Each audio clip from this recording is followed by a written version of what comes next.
Hi friends, Shivaji ప్రధాన పాత్ర పోషించిన దండోర సినిమా ఈ మధ్య రిలీజ్ అయింది. చాలా సినిమాలు రిలీజ్ అవడం వల్ల ఈ సినిమాని నేను లేట్గా చూసా. ఈ సినిమా పొలం చుట్టూ తిరిగే కథ. శివాజీ అనే వ్యక్తి జైలు నుంచి విడుదలై ఇంట్లో నిద్రలోనే చనిపోతాడు.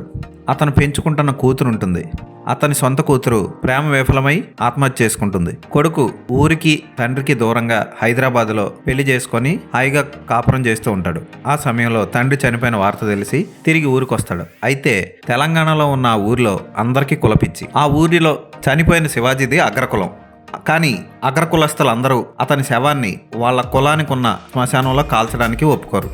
అదే సమయంలో అక్కడున్న ఊరి ప్రెసిడెంట్ సీతారాం అంత్యక్రియల కోసం ఏర్పాట్లు చేస్తూ ఉంటాడు. మరోవైపు అగ్రకులంలో పుట్టిన శివాజీ కులాన్ని ఎంతో వెనకేసుకొచ్చి కులం అంటే ప్రాణం ఇచ్చే శివాజీని ఆ కులమే ఎందుకు వెలివేసింది, శివాజీ కూతురు ప్రేమ ఎందుకు విఫలమైంది, ఇవన్నీ తెలుసుకోవాలంటే ఈ సినిమా చూడాలి. దండోర సినిమాకి మురళీకాంత్ దేవసోత్ దర్శకత్వం వహించారు. ఈ సినిమాలో శివాజీ నటన చాలా బాగుంది. ఆ పాత్రకు హుందాతనం వచ్చింది. అతనికి చేసిన సాల్ట్ అండ్ పెప్పర్ లుక్ కూడా బాగుంది. చాలా పరిపక్వత కలిగిన నటనతో ఆకట్టుకుంటారు శివాజీ. ముఖ్యంగా శివాజీ లాంటి నటుల్ని మనం ఎందుకు మిస్ అయ్యామా అనిపిస్తుంది ఈ సినిమా చూస్తున్నంతసేపు. చాలా బాగా చేశాడు ఆయన. ఆ తర్వాత బిందు మాధవి పోషించిన వేసి పాత్ర హైలైట్గా ఉంటుంది. ఆవకాయ బిర్యానీ సినిమా తర్వాత చాలా రోజులకి ఆమెను చక్కగా చూపించిన సినిమా ఇది. నందు కొడుగ్గా ఓకే అనిపిస్తాడు. అతనుకున్న సీన్లలో ఓవర్ డైలాగ్స్, అరుపులు ఎక్కువ ఉండడం వల్ల ఎమోషన్ పలికించడంలో ఆ పాత్రకి అంత స్కోప్ కూడా లేకపోవడం వల్ల అతని నటన ఆర్టిఫిషియల్గా అనిపిస్తుంది. ఇంకా అతని భార్య పాత్ర కూడా అంతే, అరుపులు గోళ్ళు. అయితే శివాజీ పెంచుకుంటున్న అమ్మాయి పాత్రలో నటించిన అమ్మాయి చాలా బాగా చేసింది. ఆమెకి పెర్ఫార్మెన్స్కి స్కోప్ ఉన్న ఒకే ఒక సీన్ పడింది. ఆ సీన్లో ఆమె చక్కగా నటించింది. నవదీప్కి కూడా క్లైమాక్స్లో ఒక చిన్న సీన్ ఇచ్చారు. అందులో కూడా అతను చాలా బాగా యాక్ట్ చేశాడు. అయితే మురళీకాంత్ దేవసోత్ అద్భుతమైన నటుల్ని పెట్టుకొని స్క్రీన్ ప్లే రాసుకున్న విధానం మాత్రం అంత గొప్పగా రాసుకోలేకపోయాడు. సినిమా ఫస్ట్ హాఫ్ అంతా నవదీప్ నడుస్తూ ఉంటాడు, ఏర్పాట్లు జరుగుతూ ఉంటాయి. మరోవైపు ఫ్లాష్ బ్యాక్ సీన్లు నడుస్తూ ఉంటాయి, మళ్ళీ ఏర్పాట్లు జరుగుతుంటాయి. అవేమీ మనసుకు తాకవు ఈ సినిమా చూసే ప్రేక్షకులకి. శివాజీ లాంటి మంచి నటుడిని పెట్టుకొని బిందు మాధవితో మంచి ట్రాక్ నడిపించాడు దర్శకుడు. అవి కూడా కొంతవరకు ఓకే అనిపిస్తాయి, కానీ మరీ డీప్గా హార్ట్ని టచ్ చేయవు.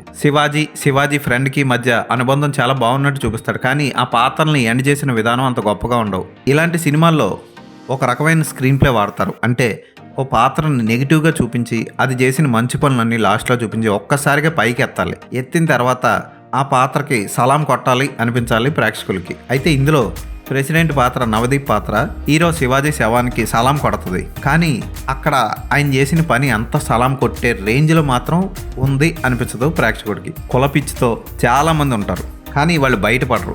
పెళ్లి సమయంలోనూ చావు సమయంలోనూ కులం బయటకు వస్తూ ఉంటుంది. పెళ్లిలో పెళ్లి కొడుకు కులం చూసుకోవాలి, చావులో కులానికి సంబంధించిన స్థలం చూసుకోవాలి.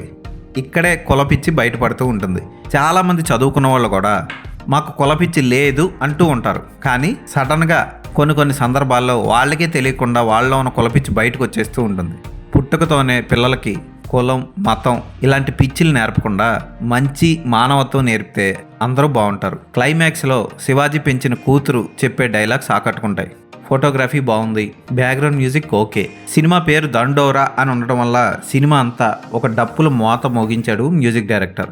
అది అక్కడక్కడ డిస్టర్బెన్స్ చేసింది. ఉన్న 2 పాటలు కొంచెం మెలోడియస్గా ఉన్నా అవి ఏమి థియేటర్ బయటకు వచ్చాక గుర్తుండవు. ఎడిటింగ్ చాలా చేయాల్సి ఉంది. సినిమా చాలా స్లోగా ఉంటుంది ఫస్ట్ హాఫ్. అయితే లాస్ట్ అరగంట మాత్రం సినిమాని నిలబెట్టిందని చెప్పొచ్చు. పర్వాలేదనిపించే ఈ సినిమాలో మంచి సందేశం ఉంది, కానీ మంచి టేకింగ్, మంచి స్క్రీన్ ప్లే లేకపోవడం ఈ సినిమాకి మైనస్ పాయింట్. చాలా స్లోగా సాగింది.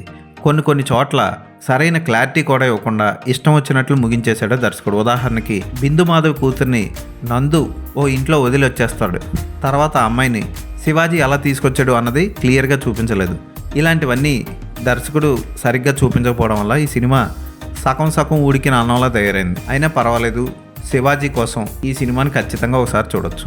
థియేటర్లోకి వెళ్ళిపోయి టికెట్లు కొనుక్కొని చూసేంత సినిమా మాత్రం కాదు ఇది. డైలాగ్స్ కొన్ని చోట్ల ఆకట్టుకునేలా రాశారు, కానీ ఉదాహరణకి బిందుమాధవి శివాజీ పక్కన కూర్చొని నిన్ను నీ కొడుకైనా క్షమిస్తాడు కానీ కూతురు మాత్రం ఎన్నటికీ క్షమించదు అన్న డైలాగ్, అక్కడ చెప్పే డైలాగులు గుచ్చుకునే విధంగా ఉండాలి, కానీ అవేమీ అంతలా ఉండవు. ముళ్ళు లేని గులాబీ పూల అనిపిస్తాయి. ఈ సినిమాకి నేను ఇచ్చే రేటింగ్ 2.5/5.